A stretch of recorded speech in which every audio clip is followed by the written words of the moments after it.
Diplôme de compétences en langue. Code FLE 10 16 16, session du vendredi 14 octobre 2016. Enregistrement A.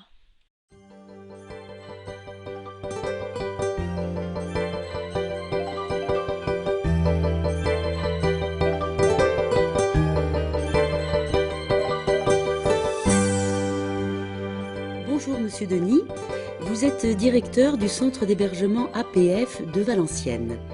Nous allons parler aujourd'hui du fonctionnement de votre centre. Et première question tout de suite, quel est le profil de votre équipe d'encadrement ?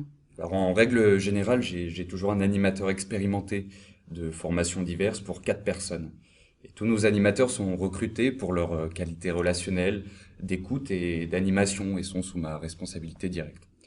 Et qu'en est-il de l'organisation de la vie quotidienne et des activités ? Alors tout d'abord, je tiens à préciser que pour tous nos centres, nous veillons tout particulièrement à la qualité du cadre de vie et au confort matériel des personnes. Les animateurs interviennent à tout moment de la vie quotidienne. Et j'insiste particulièrement auprès d'eux sur la prise en compte d'un rythme satisfaisant, que ce soit pour les activités, l'hygiène corporelle, l'équilibre alimentaire et bien sûr les temps personnels avec une alternance de périodes calmes et d'actions plus intensives.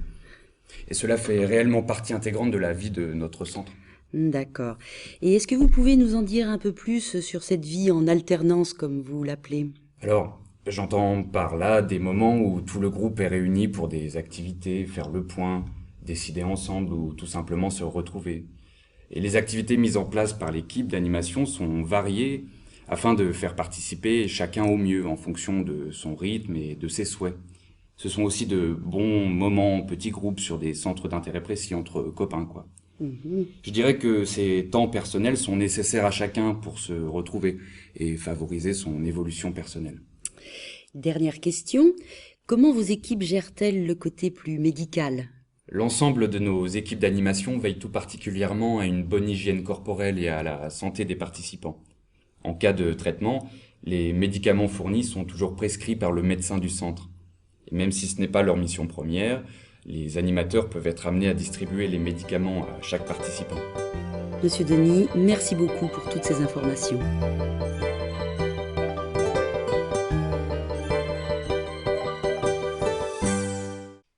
Vidéo B.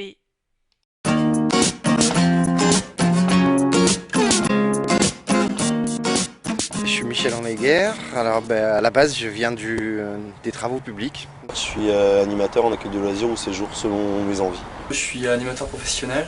J'étais adjointe de direction d'un centre d'altitude des PEP, pupilles de l'enseignement public. L'occasion s'est présentée en rencontrant des personnes. On m'a proposé un jour de partir en vacances avec des adultes handicapés. J'étais attirée par le public. L'idée me disait bien parce que c'est quelque chose que j'avais jamais fait avant. Mon rôle, ça a été un petit peu d'organiser ce séjour-là. On pose notre cadre, justement toujours le cadre rassurant, le cadre sécurisant. Et derrière, voilà, on met en place les activités, les visites pour que ça se passe le mieux possible. Les activités, donc le matin, il y en a qui vont chercher le pain, il y en a qui... Donc c'est pareil, c'est toujours selon l'autonomie des personnes. Savoir gérer les traitements. Leur faciliter aussi tous les moments de la vie. C'est comment on fait pour que ça se passe le mieux possible. C'est des personnes qui recherchent des vacances. Donc on est là pour leur proposer des vacances et pour assurer derrière leur rythme de vie, leur hygiène, leur sécurité morale et physique et voilà. Et comment on les rend heureux, tout simplement.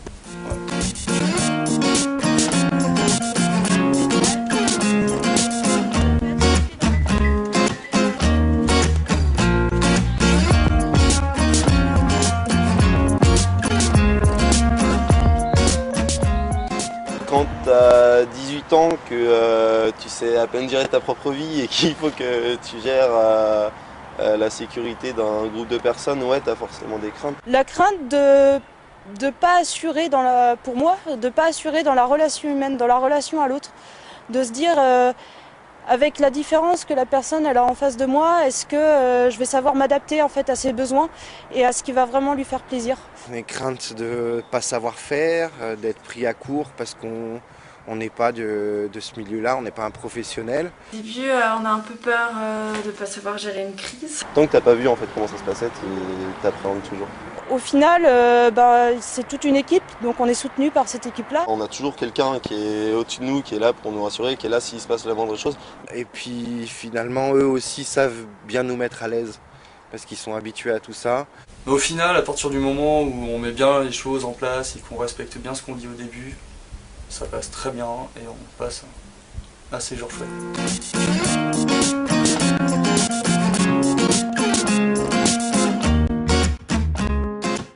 La démarche est assez simple, parce qu'il n'y a pas de diplôme demandé. Il y a possibilité de faire ces séjours-là voilà, seulement avec l'envie. Il faut prendre contact avec une association qui te fera passer un entretien. Il y a une petite formation à suivre, une ou deux formations. Il y a une formation de 2 jours. Ce qu'il faut, je pense, c'est au-delà du savoir-faire en tant qu'animateur, c'est beaucoup de bon sens en fait. Tu peux envoyer ta candidature.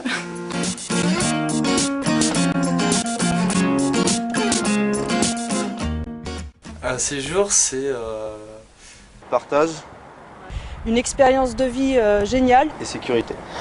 fatigante, parce que ça épuise. ça restera toujours quelque chose, c'est du travail. Oui, il y a quand même une certaine fatigue physique. C'est très enrichissant. C'est de la relation humaine toute simple. C'est-à-dire sans chichi, sans froufrou.